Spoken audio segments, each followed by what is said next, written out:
ஓர் ஊரில் ஒரு பிச்சைக்காரன் இருந்தான்.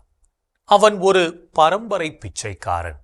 அதாவது அவனுடைய தந்தை உட்பட முன்னோர்கள் அனைவருமே பிச்சைக்காரர்கள். அவர்கள் வழியில் வந்த அவனும் பிச்சைக்காரனாகவே காலத்தை கடத்தி கொண்டிருந்தான். அவனுக்கு வீடு வீடாக படியேறி பிச்சை எடுப்பதே மிகவும் கடினமாக இருந்தது.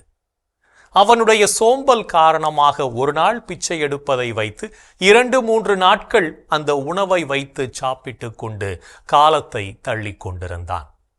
அடுப்பை பற்ற வைத்து சோறு வடிப்பதென்றால் அது ஒரு பெரிய வேலை என்று அந்த சோம்பேறி பிச்சைக்காரன் அரிசியே வாங்குவதில்லை. கஞ்சி குழம்பே போதும் என்றிருப்பான். ஒரு நாள் ஒரு பெரிய பணக்காரர் 100 பேருக்கு அன்னதானம் செய்தார். அந்த 100 பேரில் இந்த பிச்சைக்காரனும் ஒருவனாக போய் சேர்ந்தான். அன்னதானம் என்றால் வெறும் சோற்று உருண்டை மட்டுமல்ல, நல்ல சாப்பாடு, வடை பாயாசத்தோடு கூடிய அறுசுவை உணவும் இருந்தது. பிச்சைக்காரன் அதுபோல் அவனுடைய ஆயுளில் சாப்பிட்டதே இல்லை. அவன் ஒரு தீர்மானத்துக்கு வந்தான். இதுபோல நல்ல சாப்பாடு இனிமேல் கிடைக்காது. 2-3 நாள் சாப்பாட்டை ஒன்றாக சேர்த்து சாப்பிட்டு விட வேண்டியதுதான்.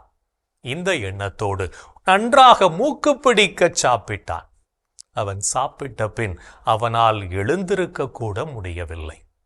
மூச்சை பிடித்து கொண்டு எழுந்தான். கை கழுவி விட்டு கோவிலை நோக்கி நடந்தான்.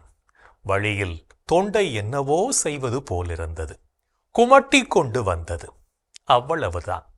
சாப்பிட்டதையெல்லாம் அப்படியே வாந்தி எடுத்தான். உழைக்காமல் பேராசையோடு உணவு உண்டால் எப்படி செரிக்கும்? எனவே சோம்பேறித்தனமாக இல்லாமல் கடினப்பட்டு உழைக்க நம் மனதை பழக்கப்படுத்துவோம்.